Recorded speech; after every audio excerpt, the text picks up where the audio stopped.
అందరికీ నమస్కారం.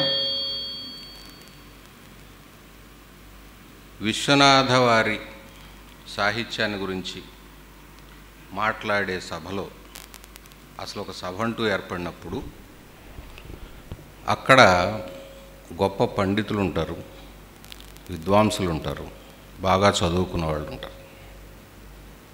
నేను పెద్దగా చదువుకోలేదు, నేను మామూలు గ్రాడ్యుయేట్ని. కానీ నేను చదువుతాను బాగా సాహిత్యం. నేను ఒక పద్ధతి ప్రకారం అధ్యయనం చేసిన వాడిని కాకపోయినా సాహిత్యాన్ని చదువుకునే అలవాటు మాత్రం చిన్నప్పటి నుంచి ఉంది. విశ్వనాథ వారి పేరు నేను ఇంటర్మీడియట్లో ఉన్నప్పుడు మొట్టమొదటిసారి విన్నాను. ఏమిటి, ఎలా వినాల్సి వచ్చింది ఆ పేరు అంటే అదొక బాధాకరమైన విషయం. ఆయన గుంటూరు జనరల్ హాస్పిటల్లో హృద్రోగ చికిత్సకు ఉన్నారు అనేది అంతకుముందు అక్కడక్కడ విన్నాం. కానీ ఆయన పోయారు అనే వార్త హిందూ కాలేజీలో మారుమోగిపోయింది ఒక్కసారిగా, ఉదయం 10 ఆ ప్రాంతంలో, 10-11 ఆ ప్రాంతం. నిజానికి ఆ వయసులో ఎవరన్నా చనిపోయారు, కాలేజీకి సెలవు వస్తుందంటే పిల్లలందరం ఆనందపడే పరిస్థితి. కానీ ఒక తేడా నన్ను బాగా కొట్టింది ఆ రోజు. ఏంటంటే మా హిందూ కాలేజీ లెక్చరర్స్ అందరూ కూడా అద్భుతమైనటువంటి ప్రతిభావంతులు, చాలా ఉదాసీనమైనటువంటి మనుషులు. వాళ్ళు దేని పట్ల తీవ్రమైనటువంటి ప్రతిస్పందన కానీ తీవ్రమైనటువంటి భావ వ్యక్తీకరణ కానీ వాళ్ళల్లో ఉండదు. చాలా ఉదాసీనంగా వాళ్ళ పనేదో వాళ్ళు చూసుకుంటూ వెళ్ళిపోయే మనుషులు ఎక్కువ మంది. అలాంటిది ఒక పిడుగుపాటుకు గురైనట్టు కాలేజీ మొత్తం ప్రతి లెక్చరర్, ప్రతి ఉపన్యాసకుడు, రీడర్స్ అందరూ కూడా ఒక పెద్ద వ్యాకుల పాటుకు గురైపోయి హడావిడి పడిపోయి అందరూ ఇక కాలేజీ నుంచి బయలుదేరుతా ఉన్నారు. సెలవు వచ్చిందనే విషయం నాకు అసలు ఆ క్షణంలో గుర్తురాలు వీళ్ళని చూసిన తర్వాత. ఎవరి విశ్వనాథ, ఏమిటి సంగతి అని.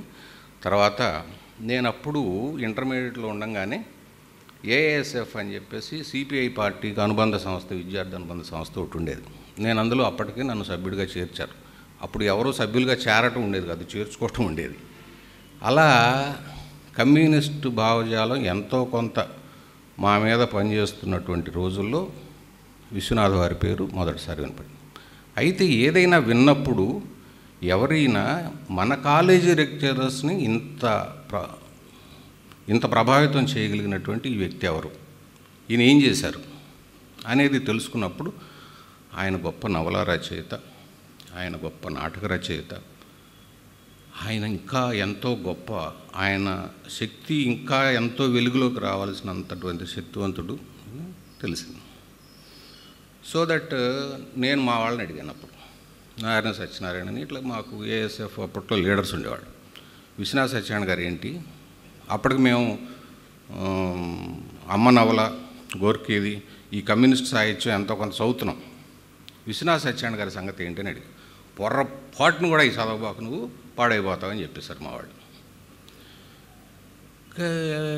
మామూలుగా మనకి మొదటి నుంచి ఉన్నదే కదా, ఈ రాజుగారిని, రాజకుమారుడిని ఆ 7వ గదిలో పోవద్దంటే వాడు అక్కడ పోతేనే కథ మొదలవుతుంది. సో చదవాలి విశ్వనాథ సత్యనారాయణ. ఇవాళ పుస్తకాలు అందుబాటులో ఉన్నంతగా మేము చదువుకునే రోజుల్లో అందుబాటులో లేవు. ఎక్కడో ఒక చోట 1000 పడగలు దొరికింది. 1000 పడగల నవల ఆ రోజు నాకు అర్థమైందో కాలేదో నాకు ఇప్పటికీ తెలియదు, అర్థం కాలేదు ఒక రకంగా చెప్పండి. కానీ దాంట్లో ప్రారంభ వాక్యమే 1000 పడగల పాము విప్పారుకొని వచ్చి కాటందుకున్నది కలలోన రాజును అని. ఎక్కడో అసలు ఆ బిగినింగ్, అసలు ఆ ప్రారంభం ఏంటిది, ఇది ఎక్కడికో తీసుకెళ్తుంది, మనకు తెలియని ఒక ఊహాలోకంలోకి తీసుకెళ్తుంది. ఇలాంటి ప్రారంభం చేయగలిగినటువంటి రచయిత ఇంకా లోపల చాలా చెప్పుంటాడు, అప్పుడు తెలియలేదు. కానీ తర్వాత కాలంలో నేను తర్వాత ఏమైందంటే ఇంటర్మీడియట్ తర్వాత నేను ఇంగ్లీష్ సాహిత్యం చదువుకున్నాను బిఏలో. అప్పుడు ఇంకా తెలుగు లిటరేచర్లోకి నేను పెద్దగా అడుగు పెట్టలేదు. కానీ చదువు అయిపోయిన తర్వాత ఉద్యోగం వచ్చి ఉద్యోగం చేసుకుంటూ ఆ ఉద్యోగం ఒత్తిడి నుంచి తప్పుకోవడానికి నేను ఎంచుకున్న మార్గం సాహిత్యం చదవటం.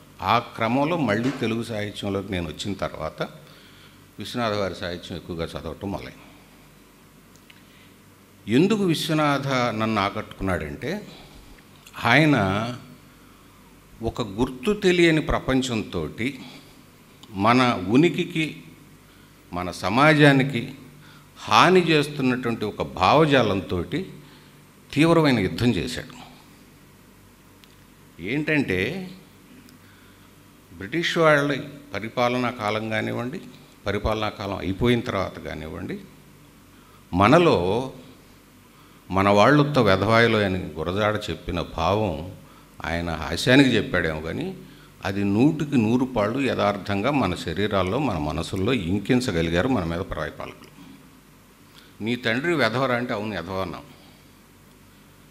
నీ ఆచార సంప్రదాయాలు పనికి మాలిరంటే అవును సార్ పనికి మాలి అన్న. నువ్వు పలానా కొత్త తీసుకుంటే తీసుకున్నాం. అది ఎందుకు, ఏంటి, దాని మూలం ఏంటి? మన వాళ్ళు ఇంత పరంపరగా కొన్ని వేల సంవత్సరాల నుంచి నిర్మించుకుంటూ వచ్చినటువంటి ఒక సంప్రదాయ విధానం మొత్తం కూడా మనం పడగొట్టేసుకున్నాం. ఇది ఈ పడగొట్టింది ఎంత దూరం పోయిందంటే, అసలు మన అస్తిత్వానికి సంబంధించినటువంటి మౌలిక ప్రశ్నలు కూడా మన దగ్గర లేకుండా పోయినాయి. దీన్ని విశ్వనాథ పట్టుకున్నాడు. ఎందుకంటే ఆయన రాజకీయ పోరాటం చేయలే, సాంస్కృతిక పోరాటం చేశాడు, సాహిత్య పోరాటం చేశాడు. ఎందుకంటే ఎప్పటికైనా మానవ జాతికి మిగిలేది సాహిత్యం, సంస్కృతి తప్ప రాజకీయం కాదు. నిన్న పరిపాలించిన వాడు ఇవాళ ఉండడు, ఇవాళ పరిపాలించిన వాడు రేపు ఉండడు. కానీ నిన్నటి భావజాలం ఇవాళ ఉండాలి, ఇవాళ భావజాలాన్ని కొనసాగింపుగా రేపు ఇంకోటి రావాలి. అంటే ఒక పరంపరా అభివృద్ధి జరగాలి. మరి ఎందుకు ఈ దుస్థితి మనకు దేశానికి వచ్చిందంటే, మళ్ళీ చరిత్ర చదువుకోవాలి. మహాభారత యుద్ధం తర్వాత, మహాభారత యుద్ధంలో నాకు తెలిసి 16-17 లక్షల మంది చనిపోయారు సైనికులు. మనం పురాణాలు వాటి చుట్టూ అల్లుకుంటూ వచ్చినటువంటి ఇమేజెస్ని పక్కన పెడదాం. దాదాపు మనకి డేట్ ఎప్పటికి వస్తుందంటే 5000 సంవత్సరాల కిందటికి వస్తుంది మహాభారత యుద్ధం. 5000 సంవత్సరాల కింద భారతదేశ జనాభా ఎంత ఉంటుంది? మనం ఒక చిన్న ఉదాహరణతోటి వెనక్కి వెళ్దాం. భారతదేశం పాకిస్తాన్ విడిపోయే నాటికి 1947లో 2 దేశాల జనాభా కలిపి 30 కోట్లు. ఈ 30 కోట్ల జనాభా మనం ఆ రోజుకి 1947కి లెక్కేసుకుంటే దానికి 5000 సంవత్సరాల కిందట ఎంతమంది ఉంటారు? బాగా ఉంటే 3 కోట్లు ఉంటారు, లేకపోతే 2 కోట్లు ఉంటారు, లేకపోతే కోటే ఉండి ఉంటారు. 18 లక్షల మంది పోయారని మనం చెప్తున్నాం. అంటే ప్రపోర్షనేట్గా జనాభాలో ఉన్నటువంటి యువశక్తి మొత్తం నాశనం అయిపోయింది.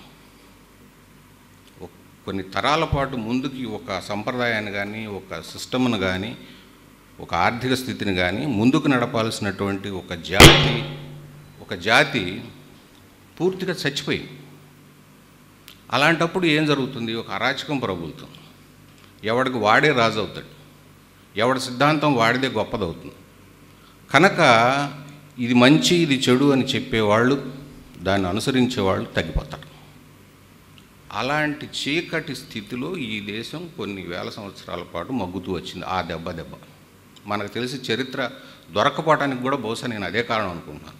ఎక్కడికక్కడ స్థానికంగా ఇవి పెరిగిపోతూ వచ్చినాయి తప్ప దేశం మొత్తాన్ని నిలబెట్టి ఉంచినటువంటి ఆ ప్రాచీన సాహిత్యము, ప్రాచీన శాస్త్రజ్ఞానము బతకలేదంటే అది ఒక పరంపరగా రాలేదు, క్రమాభివృద్ధి చెందుతూ రాలేదు, ముక్కలైపోయింది. ఆ ముక్కలు మనలో అనైకమత్యం వచ్చింది. అంటే భావపరమైనటువంటి, సాంస్కృతిక పరమైనటువంటి ఏకీకరణ ఉంది ఎప్పటికీ కూడా భారతదేశం బ్రిటిష్ వాళ్ళు వచ్చేదాకా. రాజ్యాలు వేరుగా కొన్ని వందలు ఉన్నాయి. మనకి ఇండిపెండెన్స్ వచ్చే నాటికి కూడా మనకు దాదాపు 500 సంస్థానాలు ఉన్నాయి. అంటే ఇన్ని ముక్కలుగా ఉన్నా ఈ దేశం మొత్తాన్ని నిలబెట్టింది, ఏకీకృతం చేసింది సాంస్కృతిక అభ్యున్నతి, సాంస్కృతిక అభివృద్ధి. సో ఆ క్రమంలో అనేకమైనటువంటి దురాచారాలు, ఒక ఆచారానికో ఒక సంప్రదాయానికో పెడ అర్థాలు చెప్పేవాళ్ళు ఎక్కువ అవటం, వీటి వలన ఎక్కడికక్కడ దీని యొక్క అభివృద్ధి ఆగిపోయింది.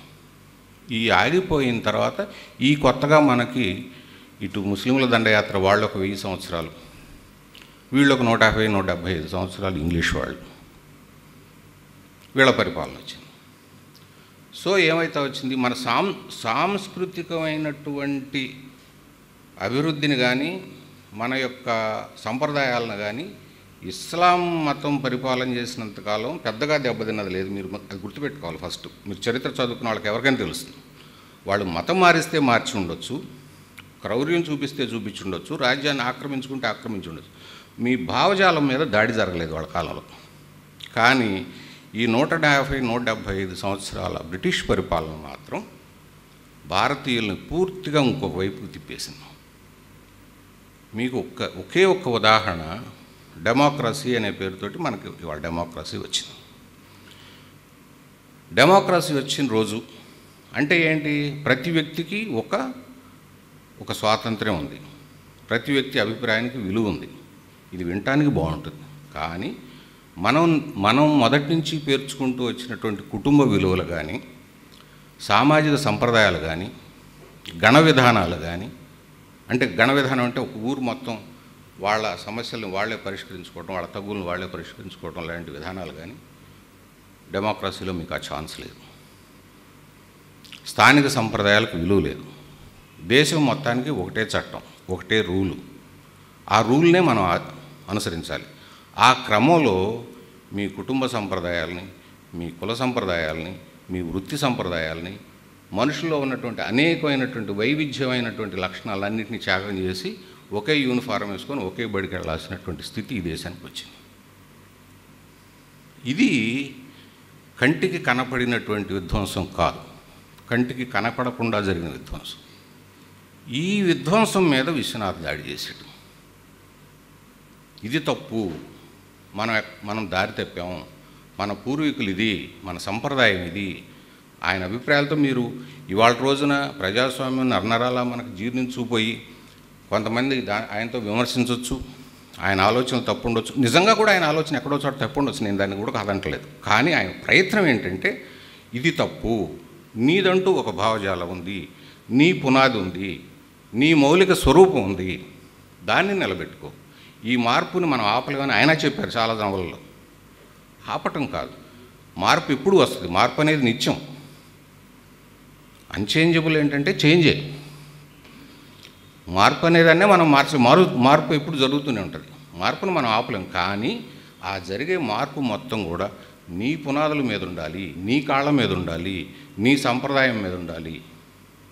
ఇది విశ్వనాథ్ చెప్పినటువంటి విషయం. విశ్వనాథ్ని అర్థం చేసుకోవాలంటే భారతదేశ చరిత్రను అర్థం చేసుకోవాలి, భారతదేశ చరిత్రలో మనం నష్టపోయిందని అర్థం చేసుకోవాలి.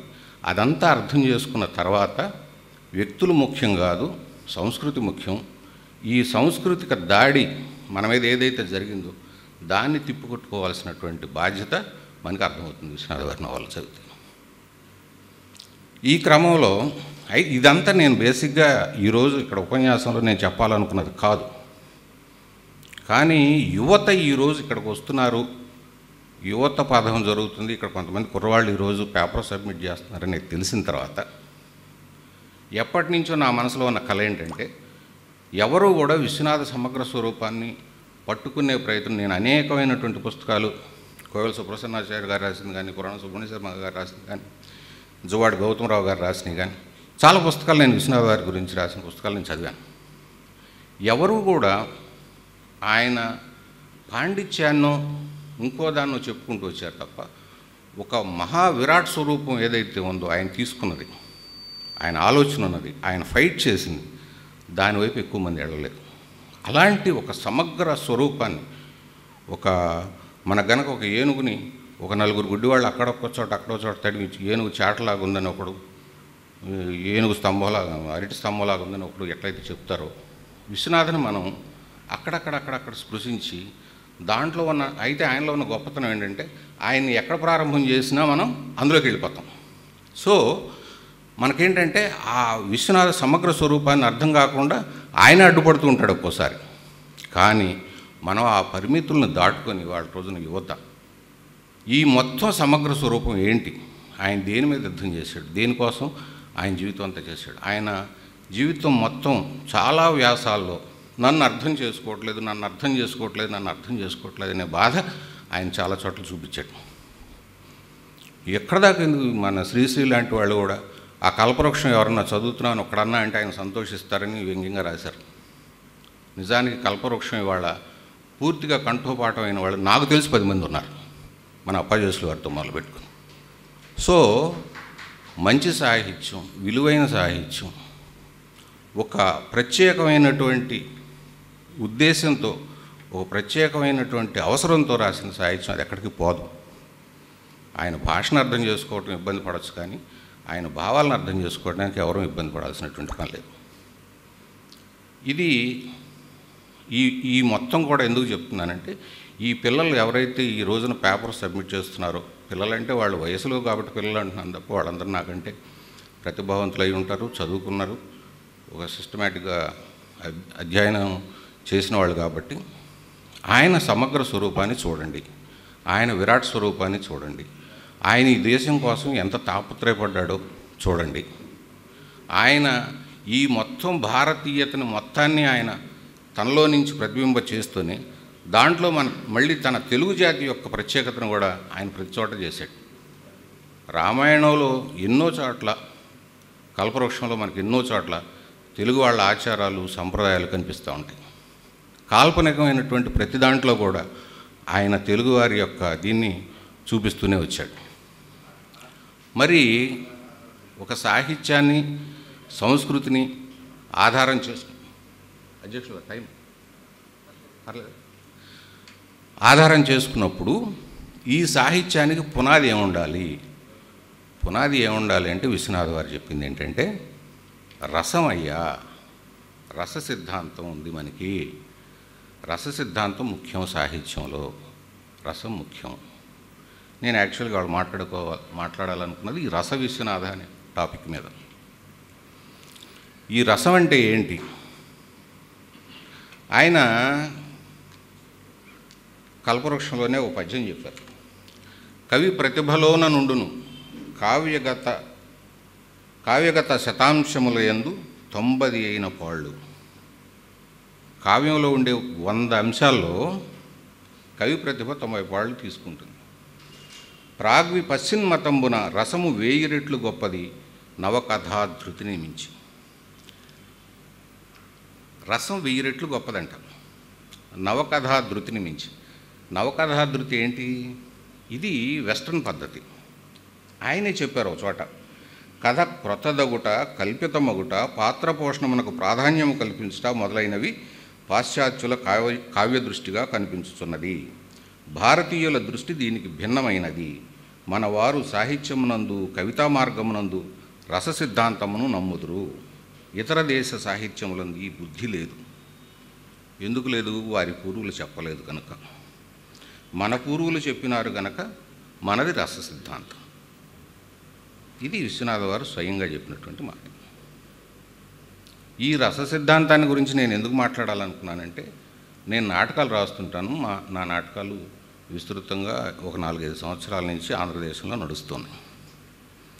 ఈ రస సిద్ధాంతాన్ని అనేదాన్ని భారతదేశంలో మొట్టమొదట దీని గురించి మాట్లాడిన వాడు మాకొలపోడు అంటే మా నాటకలోడు భరతముని. భరతముని చెప్పాడు, 8 రసాలు ఉన్నాయ్యా సాహిత్యంలో. అంటే అప్పట్లో నాటకం సాహిత్యంలో ఒక భాగం, ఇప్పుడు కాదు కానీ అప్పట్లో ఒక భాగం. ఈ 8 రసాలను గురించి ఆయన చెప్పిన తర్వాతే దీని గురించి మొత్తం భారతదేశం మొత్తం ఈ చర్చ జరుగుతూ వచ్చింది. ఈ రసాలు ఏమిటి? ఇంతకీ ఈ రసాలు ఏంటి? శృంగారం, హాస్యం, కరుణ, రౌద్రం, వీరం, భయానకం, భీభత్సం, అద్భుతం. ఈ 8 రసాలు అన్నాడు భారతముని. తర్వాత దీంట్లో ఒక శాంతాన్ని కూడా కలిపి 9 రసాలు అని చెప్పారు. 9 రసాలు మనకి ఫిక్స్ అయ్యి నవరసాలు అంటూ మొదలుపెట్టాం. ఈ రసాలను ఆధారంగా చేసుకొని విశ్వనాథ వారు ఎక్కడెక్కడ ఏ విధమైనటువంటి సాహిత్యం సృష్టి చేశారు, పద్యం రాశారు, వచనం రాశారని ఇది చెప్పాలంటే చాలా ఒక పెద్ద చర్చ. కానీ నాకు అధ్యక్షులుగా చాలా తక్కువ ఇచ్చారు కాబట్టి ఇప్పుడు మనకేంటంటే ఈ 9 రసాల్లో కనీసం ఒక 4-5 రసాలన్నా మనం సోదాహరణంగా మాట్లాడుకుందాం అనేది ఇప్పుడు నా ఉద్దేశం. దీంట్లో మొట్టమొదట సరే రసరాజు ఎవరయ్యా అంటే శృంగారం అని చెప్తారు. సభ అంతా కూడా ఎలైట్ పీపులే కాబట్టి ముందు శృంగారాన్ని గురించి మాట్లాడుకుందాం. ఒక యుద్ధం జరిగిన తర్వాత అక్కడ పడినటువంటి పీనుగులు తలకాయలు దిగిపడి రథాలు పగిలిపోయి ఇంకోటి జరిగితే ఆ యుద్ధం పూర్తయిన తర్వాత జరిగిన దాన్ని చూసినా కానీ యుద్ధాన్ని మనం అంచనా వేయగలుగుతాం. అలాగే శృంగారంలో కూడా ఒక రాసలీల పూర్తయిన తర్వాత బృందావనంలో అక్కడ స్థితి ఎలా ఉంది అనేది విశ్వనాథ వారు శృంగారం రాస్తారా అనేది మరి చాలామందికి ఊహల్లో ఉందో లేదో చూడండి. ఒక అద్భుతమైన పద్యం. ఇంత అద్భుతమైన శృంగారంలో నేను చదివింది తక్కువ. ప్రిదిలెన్ నీవులు రైకముళ్ళు సెడలెన్ స్వేదాంబు పూరంబులు పిదమయ్యన్ సుకుమార మోహన తను విద్యుల్లతా సంపదన్ ముదితార్ద్రామృత గానశైనులెనులొప్పుందాల్చి వర్షాంత వేళ దృషద్భూముల పుల్చెడన్ పొడుపుటేళ్లంబోలి బృందావని. ఈ పద్యం ఈ భావం నేను ఇప్పుడు ఏమి చెప్పదలుచుకోలేదు, కానీ మీకు అందరికీ తెలుసు కాబట్టి అసలు ఆ ఎత్తుగడలోనే నీవి అంటే కోకముడని మీకు అందరికీ తెలుసు. నీవి జారిపోవటం ఉంటుంది, ఊడిపోవటం ఉంటుంది. కానీ ఇక్కడ ప్రిదిలెన్ నీవులు అని ప్రారంభం చేశారు ఆయన. చిరిగిపోయింది. అంటే ఎంత ఉధృతితోటి ఎంత ఆవేశంతో అక్కడ ఆ రాసకెళ్ళి జరిగింది అనేది ఆ పద్యంలో ఆయన అద్భుతంగా చెప్తారు. అలాగే హాస్యరసానికి సంబంధించి కూడా ఒక గమ్మత్తు అయిన ఒకటి రెండు పద్యాలు చూద్దాం. వాళ్ళ ఆవిడ పుట్టింటికి వెళ్ళిందంట. వాడి ఇంట్లో ఉండి వంట చేసుకుంటూ ఉన్నాడు. అతని భార్య పుట్టింటికి నరిగాయి. వాడు వంట చేసుకొంచుండే తాను ఒంటరిగను. అంతసేపు ఉన్నదే కూరలమ్మి లోన. కూరలమ్మటానికి వచ్చిన ఆవిడ లోపల చాలాసేపు ఉందిట. ఏమై ఉంటుంది? ఆ పంచి లైన్ చివర్లో అద్భుతంగా ఉంటుంది. ఎన్ని కూరలు కొన్నాడో ఏమో కానీ ఎన్ని కూరలు కొన్నాడో ఎంతసేపు ఉంది. ఇదొకటి. రెండోది, ఇవాళ మనం ఏదో ఆడపిల్లలకి గొంతెమ్మ కోరికలు ఎక్కువైనాయి అంటున్నాం, కానీ విశ్వనాథ వారి కాలం నుంచి ఈ సమస్య ఉంది. స్కూలు ఫైనల్ పాస్ అయిన సుధతికేమో భర్తగా కలెక్టర్ కానీ పనికిరాడు. స్కూల్ ఫైనల్ పాస్ అయి ఉంటే చాలా అమ్మాయి దానికి కలెక్టర్ కావాలి, బాగానే ఉంది. మరి ఈమె బిఏ, వివాహం ఇంకెట్లు జరుగు? ఈమె బిఏ జరిగింది, మరి ఇంక పెళ్ళెట్ అవ్వాలి? ఈమె పెళ్ళి అవ్వాలంటే ఎవరు కావాలి? కలెక్టర్ కంటే గొప్పవాడు కావాలి. కలెక్టర్ కంటే గొప్పవాడు ఎవడు ఉంటాడు? రాజు ఉంటాడు. క్షమాపతులు లేని ఎట్టి ఈ కాలం ఉంది. ఈ రోజుల్లో రాజులు లేరు. ఇదేం బిఏ చదువుకున్నది, రాజు అయితే తప్ప ఇవిడకి మ్యాచ్ కాదు. ఇది. తర్వాత కరుణ రసాన్ని గురించి కూడా ఒకటి రెండు మూడు పద్యాలు ఉన్నాయి. కరుణ రసానికి స్థాయి భావం శోకం, దుఃఖం, మీకు తెలుసు అదంతా. ఒక జీవితంలో జరిగిన ఒక విషాదాన్ని భగవంతుడు ఎదురుగా చెప్పుకుంటూ అక్కడ ఎంత తాను ఒదిగిపోవాల్సి వచ్చింది అనేదాన్ని ఎంత ఆర్ద్రంగా చెప్తారో విశ్వనాథ్ చూడండి. నా కన్నుల ఎట్ట ఎదుటన నా జనకుని నా జనని కుత్తుకల కోసిన నడిగన తండు నే దయాంబుధిని కాదాయటంచు. నా కళ్ళ ముందే మా అమ్మని తీసుకెళ్ళాడు, మా నాన్న తీసుకెళ్ళాడు. ఏంటి స్వామి ఇదేనట్టు తలెత్తేటప్పటికి నేను దయాంబునిధిని కాదా అంటున్నాడు. నేను దయగలవాడిని కాదా అంటున్నాడు ఎదురుగు నుంచొని. ఏం చెప్పాలి? ఓ ప్రభు అగునంటి నేను ఒదిగి ఉండి, అయ్యా నువ్వు దయగలవాడివే. నా కనుల ఎట్ట ఎదుటన నా లతాంగి ప్రాణములు నిలువునను తీసి అడిగే నన్న తండు నే దయాంబుధిని కాదా అటంచు. భార్య ప్రాణం తీసేశాడు. స్వామి నేను దయాంబునిధిని కాదా? నాకు దయ లేదా? ఓ ప్రభు అగునంటి నేను ఒదిగి నా కన్నుల ఎట్ట ఎదుటున నా అనుంగు తనుజు కుత్తుక నులిమి. కొడుకును కూడా తీసుకెళ్ళాడు వీడిపడి సావ. నన్ను అడిగిన తండు నే దయాంబుధిని కాదా అటంచు. నాకు దయలేదా?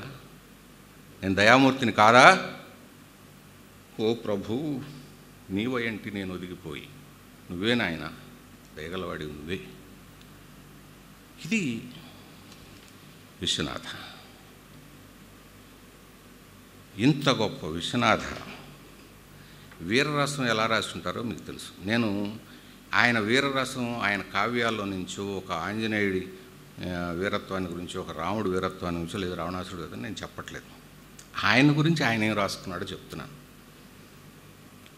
నన్ను నెరుగరో ఈ తెలుగునాట మీరు, విశ్వనాథ కులాంబోధి విధుని బహు విచిత్ర చిత్రధ్వని బహు విచిత్తి మన్మహాకృతి ప్రణేత సత్యనారాయణ కవి. ఎంత గొప్పగా చెప్తున్నాడు చూడండి. నేను తెలీదా మీకు విశ్వనాథ సత్యనారాయణని? ఎలాంటి వాడిని నేను? అలా నన్నయ్యకు లేదు తిక్కనకు లేదా భోగము, అస్మాదృశ్యుండు అలఘు స్వాదు రసావతార ధిషణాహంకార సంభార దోహల బ్రాహ్మీమయమూర్తి శిష్యుడైనాడన్నట్టిది. ఆ వ్యోమపేశల చాంద్రీ మృదుకీర్తి చల్లపిళ్ళ వంశస్వామికి ఉన్నట్టుగాను. దీన్ని నేను వీరరసం ఎందుకంటున్నానంటే, కొన్ని పద్యాలు చదివినప్పుడు ఉత్సాహం వస్తుంది. ఉత్సాహం స్థాయి భావం వీరరసానికి. కాబట్టి ఆయన గురించి ఆయన ఏం చెప్పుకున్నాడో చదువుతుంటే ఉత్సాహం కలుగుతుంది. కాబట్టి నేను దీన్ని వీరరసానికి నేను ఉదాహరణగా తీసుకున్నాను. తర్వాత భీభత్స రసం అని ఒకటి ఉంటుంది. దీనికి స్థాయి భావం జుగుప్స కలగాలి. యుద్ధంలో తెగిపోయిన ముండేళ్ళ గురించి, తలల గురించి, కారుతున్న రక్తాన్ని గురించి, వాటన్నిటిని గురించి చెప్తున్నప్పుడు అది భీభత్స రసం. అది చూస్తుంటే మనకు జుగుప్స కలుగుతుంది. అయితే అది భౌతికం. కానీ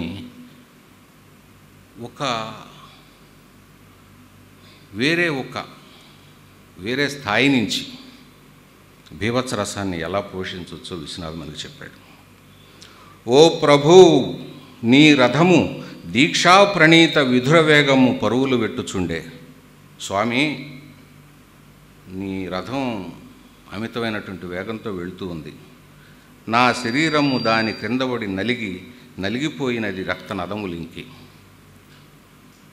ఒంట్లో రక్తం అంతా పోయింది. రథం నన్ను తొక్కేసింది. నా శరీరం అంతా విచ్ఛిన్నం అయిపోయింది. దివ్య తేజో విరాజత్ త్వదీయ రథము ఈ గతుకుడు ఏమి అని ఆగలేదు. చక్రం ఎక్కినప్పుడు ఒక గతుకుడు వస్తుంది. అరే ఏంటో ఏదో గతుకుడు ఏదో పడినట్టుంది చక్రం కిందనే ఊహ కూడా చేయలేదు. ఆ రథం వెళ్ళిపోయింది. నా నిరోధించిన హఠాన్ నినాదమునకు వెనుదిరిగి అయిన మరి చూసుకొనలేదు. పెద్దగా కేకేశాను నా మీదగా వెళ్ళినప్పుడు. వామో, అరే ఎవడో అరుస్తున్నాడే, ఏదో జరిగిందని కనీసం వినిపించుకోలేదు నువ్వు. సరేనయ్యా, చంపేశావు. అరే పలానా వాడు చచ్చిపోయాడని రేపన్నా తెలుస్తుందా నీకు? నాదు రక్తము నీ రథచోదకుండు కడిగివేయును రేపు చక్రముల నుండి. అచట బహుజన రక్త చిహ్నముల యందు నాది ఇదని గుర్తేమి కనపడును స్వామి. ఇంత చచ్చిపోయినా కూడా కనీసం పలానాడు పోయాడనేది కూడా ఆ కాలపురుషుడి మహిమ, ఆ కాలపురుషుడు చేసేటటువంటి ఆ విచిత్ర క్రీడ, ఆ హింస, దాన్ని ఆయన ఎంత అద్భుతంగా చెప్పాడు చూడండి. అలాగే నేను చాలా కాలం కిందట మీరు దీంట్లో కూడా చూసుంటారు. రాధ తన సౌందర్యాన్ని ఒక నిర్మలమైన సెలయేరులో అలా చూసుకుంటూ ఉంటుంది. సెలయేరులో ఆవిడ ప్రతిబింబం స్థానంలో కృష్ణుడు ఉంటాడు. ఆ బొమ్మ చాలా బాగుంటుంది, అద్భుతంగా ఉంటుంది. అలాంటి ఒక అద్భుతమైనటువంటి చిత్రాన్ని ఆయన పద్యంలో చూపించాడు. ఆకృతి రామచంద్రు విరహాకృతి. ఆవిడ స్వరూపం ఎలా ఉంది అశోకవనంలో సీతది. రామచంద్రుడి విరహం రూపం తీసుకుంటే ఎలా ఉంటుంది, విరహంలో ఎలా ఉంటారు, శుష్కించిపోయి ఉంటారు. సీతమ్మ వారు శుష్కించిపోయిందని చెప్తే కవి గారిక. ఆకృతి రామచంద్రు విరహాకృతి, కన్బొమ్మ తీరు స్వామి చాపాకృతి. ఆ రామచంద్రుడి యొక్క విల్లులాగా ఉన్నదట ఆవిడ కనుబొమ్మలు. కన్నులన్ ప్రభు కృపాకృతి. ఆవిడ కళ్ళల్లో ఆ ప్రభు యొక్క కృప ఎంత అద్భుతంగా ఉంటుందో, ఎంత శాంతంగా ఉంటుందో, ఎంత ధైర్యాన్ని ఇచ్చే విధంగా ఉంటుందో ఆ కళలో అది ఉంది. కైసికమందు రామదేహాకృతి, సర్వదేహమున యందున రాఘవ వంశమౌళి ధర్మాకృతి, కూర్చున్న విధమంతయు స్వామి ప్రతిజ్ఞమూర్తి అయి. అన్ని విధాలుగా సీతను వర్ణిస్తుంటే మనకి రాముడు కనపడే విధంగా చేయటం, అది వారికి ఇది అద్భుత రసం కింద నేను తీసుకున్నాను. ఈ రసాలకి ఈ ఉదాహరణలు సరైనవి అయ్యుండొచ్చు, కాకపోయి ఉండొచ్చు. ఎందుకంటే రస సిద్ధాంతంలో ఏది రసము ఏది భావం అనే దాని మీద చాలా చర్చలు జరిగినాయి. రసాలు 9 కాదు 10, 25, 20 అన్న వాళ్ళు ఉన్నారు. అసలు రసాలు అనంతం అన్న వాళ్ళు ఉన్నారు. ఏదేమైనప్పటికీ కూడా ఈ రసాన్ని ఎలా గ్రహిస్తామంటే మన మానసిక స్థితిని బట్టి, మన సంస్కారాన్ని బట్టి, మన చదువుని బట్టి గ్రహిస్తాం. రసం ఎప్పుడూ కూడా ఇంకో గమ్మత్తు ఏంటంటే ఆ ప్రొటాగనిస్ట్ని లేదా అతనికి అనుకూలమైనటువంటి వాళ్ళని బట్టి ఆధారపడి ఉంటుంది. రాక్షసులు చచ్చిపోతే ఆనందిస్తాం మనం, కోతులు చచ్చిపోతే బాధపడతాం. ఎందుకంటే వీళ్ళు రాముల బంట్లు కాబట్టి. అంటే ఈ రసాలన్నీ కూడా మన కలిగించే భావాలన్నీ కూడా ప్రొటాగనిస్ట్ అంటే కథానాయకుడు లేదా వారికి అనుకూలంగా ఉండే వాళ్ళ యొక్క భావాలనే మనకి ఇవి చూపిస్తాయి. ఈ రస సిద్ధాంతం ఎందుకు గొప్పది అని విశ్వనాథ వారు చెప్పారంటే, మీరు ఎంత కొత్తదనం ఏది చూపించినా ఆహా ఓహో అనుకుంటారు, ఒక ఆనందిస్తారు. అది కాసేపే ఉంటుంది. కానీ ఏదైనా ఒక భావంలో మీ మనసు పూర్తిగా సంలీనమైనప్పుడు, తాదాత్మ్యం చెందినప్పుడు మీరు ఏమవుతుంది, ఇక్కడ ఒక ప్రదర్శన జరుగుతుంది లేదా ఒక కావ్య పఠనం జరుగుతుంది. మీలో విద్యావంతులు ఉన్నారు, చదువు లేని వాళ్ళు ఉన్నారు, పెద్ద ఉద్యోగాలు చేసేవాళ్ళు ఉన్నారు, చిన్న చిన్న ఉద్యోగాలు చేసేవాళ్ళు ఉన్నారు, ఆస్తిపరులు ఉన్నారు, పేదవాళ్ళు ఉన్నారు. ఇంతమందిలో రకరకాలైనటువంటి వాళ్ళు ఉంటారు.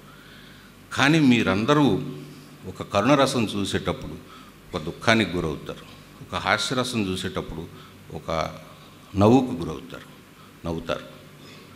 అంటే ఏం చేస్తుందన్నమాట, మీలో ఉన్నటువంటి మీరు భౌతికంగా సాధించుకున్నటువంటి అనేకమైనటువంటి గొప్పలో తక్కువలో అన్నీ పోయి ఈ రసం మిమ్మల్ని అందరినీ మనందరం మనుషులు రా బాబు అనేది గుర్తు చేస్తుంది. ఏ రాజకీయ సిద్ధాంతం కూడా సమానత్వాన్ని ఇలా తీసుకురాలేదు. ఒక సాహిత్యం మాత్రమే తీసుకురాగలుగుతుంది. సాహిత్యంలో ఆ రస సిద్ధాంతం మాత్రమే తీసుకురాగలుగుతుంది. అందుకనే రస సిద్ధాంతాన్ని గురించి మాట్లాడాలనుకొని కూడా ఈ పిల్లలు ఉన్నారు కాబట్టి వాళ్ళ గురించి కొంత ఆ నేపథ్యం కూడా చెప్పాల్సి వచ్చింది. ఈ అవకాశం ఇచ్చినందుకు నిర్వాహకులకి మీకు అందరికీ ధన్యవాదాలు.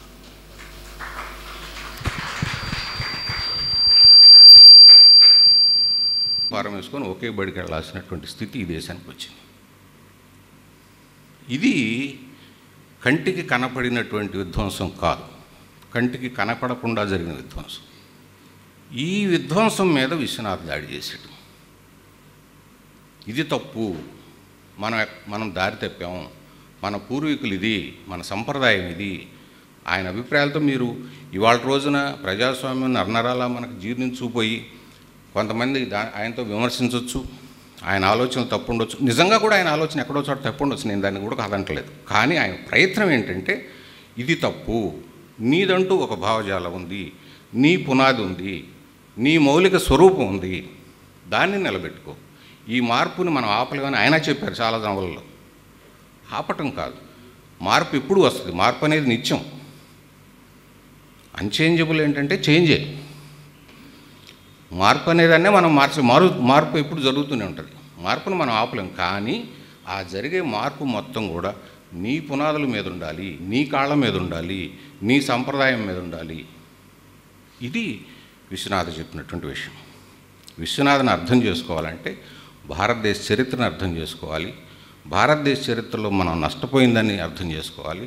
అదంతా అర్థం చేసుకున్న తర్వాత వ్యక్తులు ముఖ్యం కాదు, సంస్కృతి ముఖ్యం.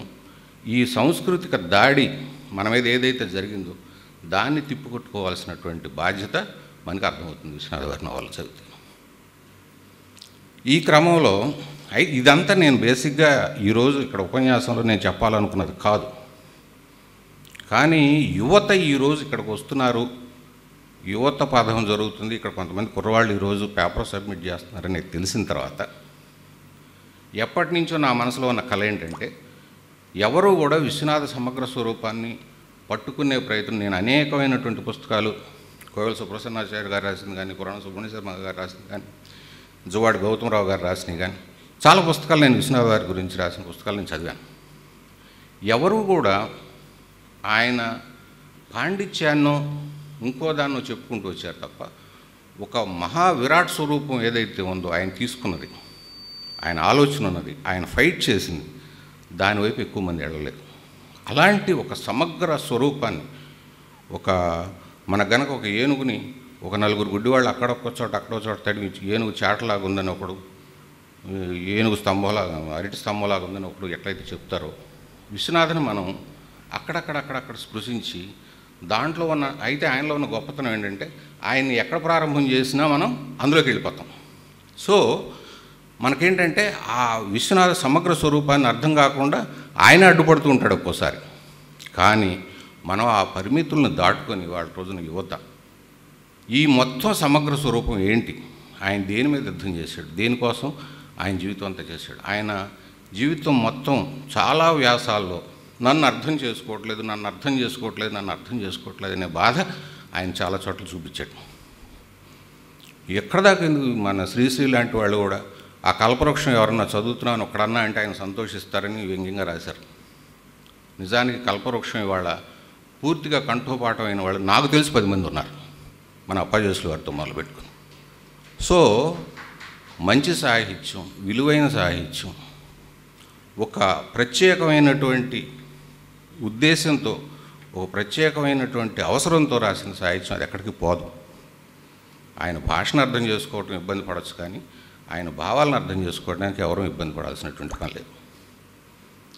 ఇది ఈ మొత్తం కూడా ఎందుకు చెప్తున్నానంటే, ఈ పిల్లలు ఎవరైతే ఈ రోజున పేపర్ సబ్మిట్ చేస్తున్నారో, పిల్లలంటే వాళ్ళు వయసులో కాబట్టి పిల్లలు అంటున్నాను తప్ప వాళ్ళందరూ నాకంటే ప్రతిభావంతులు అయి ఉంటారు, చదువుకున్నారు, ఒక సిస్టమేటిక్గా అధ్యయనం చేసిన వాళ్ళు కాబట్టి ఆయన సమగ్ర స్వరూపాన్ని చూడండి, ఆయన విరాట్ స్వరూపాన్ని చూడండి, ఆయన ఈ దేశం కోసం ఎంత తాపత్రయపడ్డాడో చూడండి.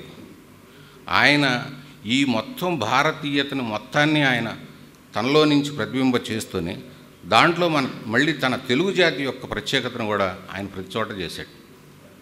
రామాయణంలో ఎన్నో చోట్ల, కల్పవృక్షంలో మనకి ఎన్నో చోట్ల తెలుగు వాళ్ళ ఆచారాలు సంప్రదాయాలు కనిపిస్తూ ఉంటాయి. కాల్పనికమైనటువంటి ప్రతి దాంట్లో కూడా ఆయన తెలుగువారి యొక్క దీన్ని చూపిస్తూనే వచ్చాడు. మరి ఒక సాహిత్యాన్ని, సంస్కృతిని ఆధారం చేసుకుని అధ్యక్షులు టైం పర్లేదు ఆధారం చేసుకున్నప్పుడు ఈ సాహిత్యానికి పునాది ఏముండాలి అంటే విశ్వనాథ్ గారు చెప్పింది ఏంటంటే రసం అయ్యా, రస సిద్ధాంతం ఉంది మనకి. రస సిద్ధాంతం ముఖ్యం సాహిత్యంలో, రసం ముఖ్యం. నేను యాక్చువల్గా వాళ్ళు మాట్లాడాలనుకున్నది ఈ రస విశ్వనాథ అనే టాపిక్ మీద. ఈ రసం అంటే ఏంటి? ఆయన కల్పవృక్షంలోనే ఒక పద్యం చెప్పారు. కవి ప్రతిభలోన నుండును కావ్యగత శతాంశముల యందు 90 అయిన పాళ్ళు. కావ్యంలో ఉండే 100 అంశాల్లో కవి ప్రతిభ 90 పాళ్ళు తీసుకుంటుంది. ప్రాగ్వి పశ్చిన్మతంబున రసము 1000 రెట్లు గొప్పది నవకథాధృతిని మించి. రసం 1000 రెట్లు గొప్పదంట నవకథాధృతిని మించి. నవకథాధృతి ఏంటి? ఇది వెస్ట్రన్ పద్ధతి.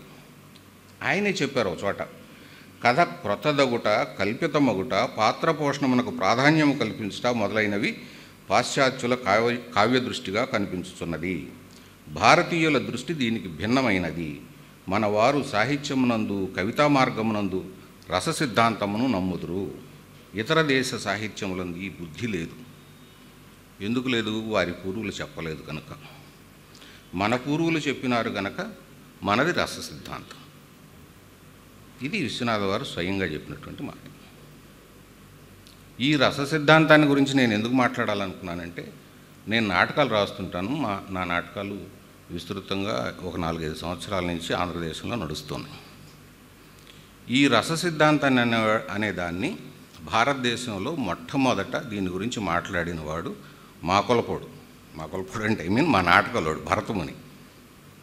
భరతముని చెప్పాడు. 8 రసాలు ఉన్నాయ్యా సాహిత్యంలో. అంటే అప్పట్లో నాటకం సాహిత్యంలో ఒక భాగం, ఇప్పుడు కాదు కానీ అప్పట్లో ఒక భాగం.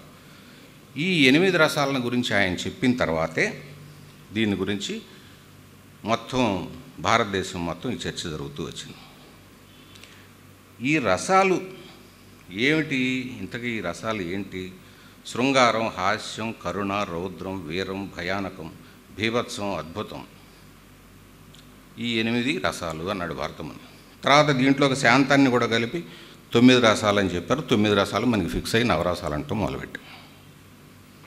ఈ రసాలను ఆధారంగా చేసుకొని విశ్వనాథ వారు ఎక్కడెక్కడ ఏ ఏ విధమైనటువంటి సాహిత్యం సృష్టి చేశారు, పద్యం రాశారు, వచనం రాశారని ఇది చెప్పాలంటే చాలా ఒక పెద్ద చర్చ. కానీ నాకు అధ్యక్షులుగా చాలా తక్కువ ఇచ్చారు కాబట్టి ఇప్పుడు మనకేంటంటే ఈ 9 రసాల్లో కనీసం ఒక 4-5 రసాలన్నా మనం సోదాహరణంగా మాట్లాడుకుందాం అనేది ఇప్పుడు నా ఉద్దేశం. దీంట్లో మొట్టమొదట సరే రసరాజు ఎవరయ్యా అంటే శృంగారం అని చెప్తారు. సభ అంతా కూడా ఎలైట్ పీపులే కాబట్టి ముందు శృంగారాన్ని గురించి మాట్లాడుకుందాం. ఒక యుద్ధం జరిగిన తర్వాత అక్కడ పడినటువంటి పీనుగులు తలకాయలు తెగిపడి రథాలు పగిలిపోయి ఇంకోటి జరిగితే ఆ యుద్ధం పూర్తయిన తర్వాత జరిగిన దాన్ని చూసినా కానీ యుద్ధాన్ని మనం అంచనా వేయగలుగుతాం. అలాగే శృంగారంలో కూడా ఒక రాసలీల పూర్తయిన తర్వాత బృందావనంలో అక్కడ స్థితి ఎలా ఉంది అనేది విశ్వనాథ వారు శృంగారం రాస్తారా అనేది మరి చాలామందికి ఊహల్లో ఉందో లేదో చూడండి. ఒక అద్భుతమైన పద్యం. ఇంత అద్భుతమైనది శృంగారంలో నేను చదివింది తక్కువ. ప్రిదిలెన్ నీవులు రైకముళ్ళు సెడలెన్ స్వేదాంబు పూరంబులు పిదమయ్యన్ సుకుమార మోహన తను విద్యుల్లత సంపదన్ ముదితార్ద్రామృత గానశైనులెనులొప్పుందాల్చి వర్షాంత వేళ దృషద్భూముల పొల్చెడన్ పొడుపుటేళ్లంబోలి బృందావనిన్. ఈ పద్యం ఈ భావం నేను ఇప్పుడు ఏమీ చెప్పదలుచుకోలేదు, కానీ మీకు అందరికీ తెలుసు కాబట్టి అసలు ఆ ఎత్తుగడలోనే నీవి అంటే కోకముడని మీకు అందరికీ తెలుసు. నీవి జారిపోవటం ఉంటుంది, ఊడిపోవటం ఉంటుంది. కానీ ఇక్కడ ప్రిదిలెన్ నీవులు అని ప్రారంభం చేశారు ఆయన. చిరిగిపోయింది. అంటే ఎంత ఉధృతితోటి ఎంత ఆవేశంతో అక్కడ ఆ రాసకెళ్ళి జరిగింది అనేది ఆ పద్యంలో ఆయన అద్భుతంగా చెప్తారు. అలాగే హాస్యరసానికి సంబంధించి కూడా ఒక గమ్మత్తైన 1-2 పద్యాలు చూద్దాం. వాళ్ళ ఆవిడ పుట్టింటికి వెళ్ళిందంట. వాడి ఇంట్లో ఉండి వంట చేసుకుంటూ ఉన్నాడు. అతని భార్య పుట్టింటికి నరిగే వాడు వంట చేసుకొంచుండే తాను ఒంటరిగను అంతసేపు ఉన్నదే కూరలమ్మి లోన. కూరలమ్మటానికి వచ్చిన ఆవిడ లోపల చాలాసేపు ఉందిట. ఏమై ఉంటుంది? ఆ పంచి లైన్ చివర్లో అద్భుతంగా ఉంటుంది. ఎన్ని కూరలు కొన్నాడో ఏమో కానీ ఎన్ని కూరలు కొన్నాడో అంతసేపు ఉంది. ఇదొకటి. రెండోది, ఇవాళ మనం ఏదో ఆడపిల్లలకి గొంతెమ్మ కోరికలు ఎక్కువైనాయి అంటున్నాం, కానీ విశ్వనాథ వారి కాలం నుంచి ఈ సమస్య ఉంది. స్కూలు ఫైనల్ పాస్ అయిన సుధతికేమో భర్తగా కలెక్టర్ కానీ పనికిరాడు. స్కూల్ ఫైనల్ పాస్ అయి ఉంటే చాలా అమ్మాయి దానికి కలెక్టర్ కావాలి, బాగానే ఉంది.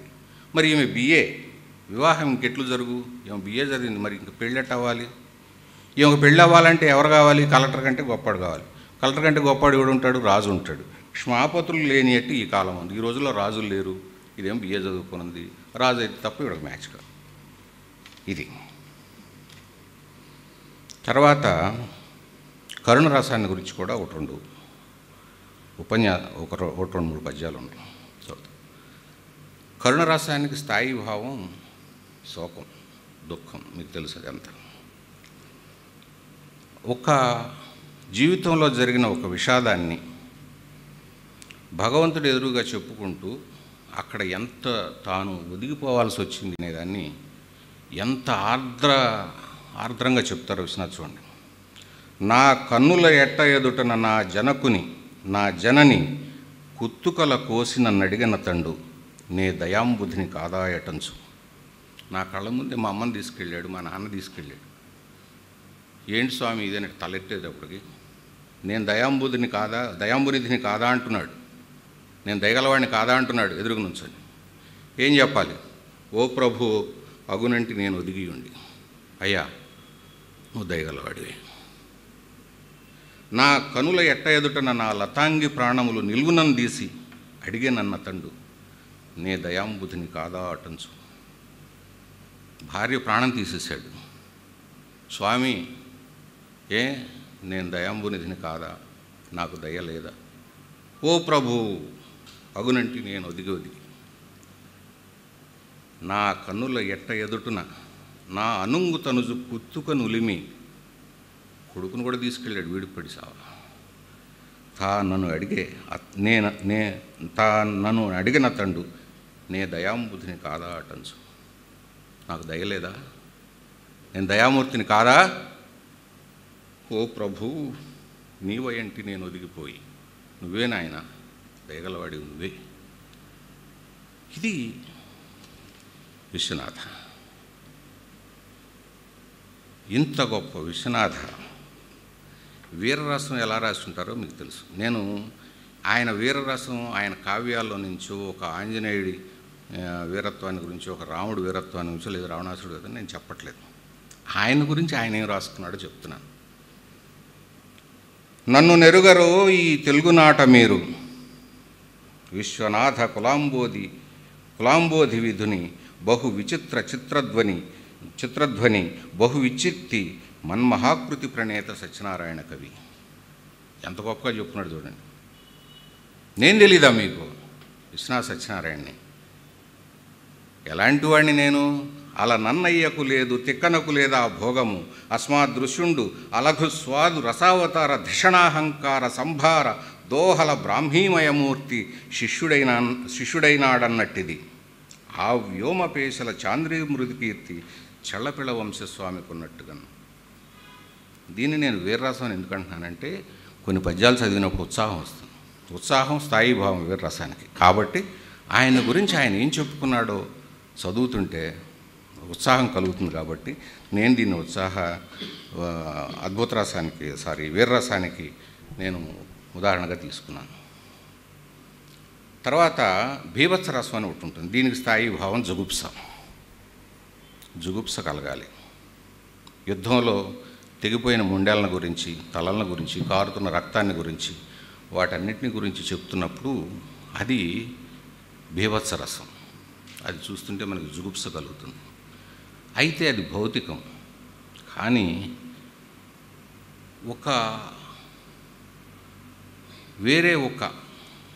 వేరే స్థాయి నుంచి బీభత్స రసాన్ని ఎలా పోషించవచ్చో విశ్వనాథ్ మనకు చెప్పాడు.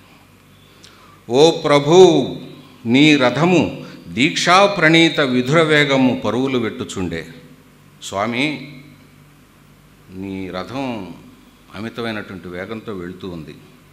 నా శరీరము దాని క్రిందపడి నలిగిపోయినది రక్త నదములింకి. ఒంట్లో రక్తం అంతా పోయింది. ఈ రథం నన్ను తొక్కేసింది. నా శరీరం అంతా విచ్ఛిన్నం అయిపోయింది. దివ్య తేజో విరాజత్ త్వదీయ రథము ఈ గతుకుడు ఏమి అని ఆగలేదు. చక్రం ఎక్కినప్పుడు ఒక గతుకుడు వస్తుంది. అరే ఏంటో ఏదో గతుకుడు ఏదో పడినట్టుంది చక్రం కిందనే ఊహ కూడా చేయలేదు. ఆ రథం వెళ్ళిపోయింది. నా నిరోధించిన హఠాన్ నినాదమునకు వెనుదిరిగి అయిన మరి చూసుకొనలేదు. పెద్దగా కేకేశాను నా మీదగా వెళ్ళినప్పుడు. వామో, అరే ఎవడో అరుస్తున్నాడే, ఏదో జరిగిందని కనీసం వినిపించుకోలేదు నువ్వు. సరేనయ్యా, చంపేశావు. అరే పలానా వాడు చచ్చిపోయాడని రేపన్నా తెలుస్తుందా నీకు? నాదు రక్తము నీ రథచోదకుండు కడిగివేయును రేపు చక్రముల నుండి. అచట బహుజన రక్త చిహ్నముల యందు నాది ఇదని గుర్తేమి కనపడును స్వామి. ఇంత చచ్చిపోయినా కూడా కనీసం పలానాడు పోయాడనేది కూడా ఆ కాలపురుషుడి మహిమ, ఆ కాలపురుషుడు చేసేటటువంటి ఆ విచిత్ర క్రీడ, ఆ హింస, దాన్ని ఆయన ఎంత అద్భుతంగా చెప్పాడు చూడండి. అలాగే నేను చాలా కాలం కిందట మీరు దీంట్లో కూడా చూసి ఉంటారు. రాధ తన సౌందర్యాన్ని ఒక నిర్మలమైన సెలయేరులో అలా చూసుకుంటూ ఉంటుంది. సెలయేరులో ఆవిడ ప్రతిబింబం స్థానంలో కృష్ణుడు ఉంటాడు. ఆ బొమ్మ చాలా బాగుంటుంది, అద్భుతంగా ఉంటుంది.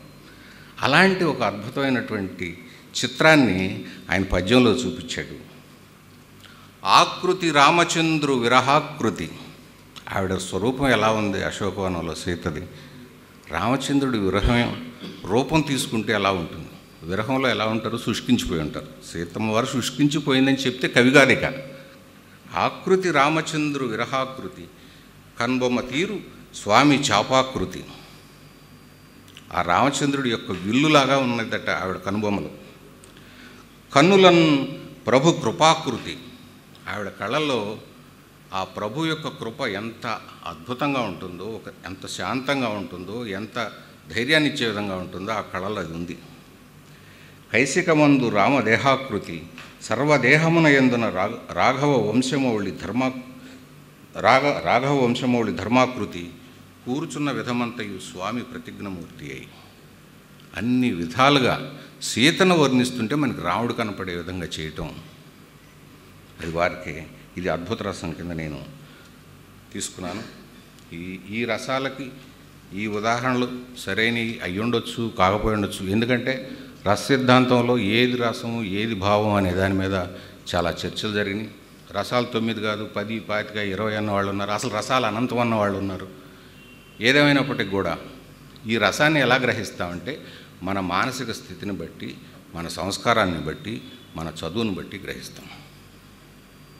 రసం ఎప్పుడూ కూడా ఇంకో గమ్మత్ ఏంటంటే ఆ ప్రొటాగనిస్ట్ని లేదా అతనికి అనుకూలమైనటువంటి వాళ్ళని బట్టి ఆధారపడి ఉంటుంది. రాక్షసులు చచ్చిపోతే ఆనందిస్తాం మనం, కోతులు చచ్చిపోతే బాధపడతాం. ఎందుకంటే వీళ్ళు రాముల బంట్లు కాబట్టి.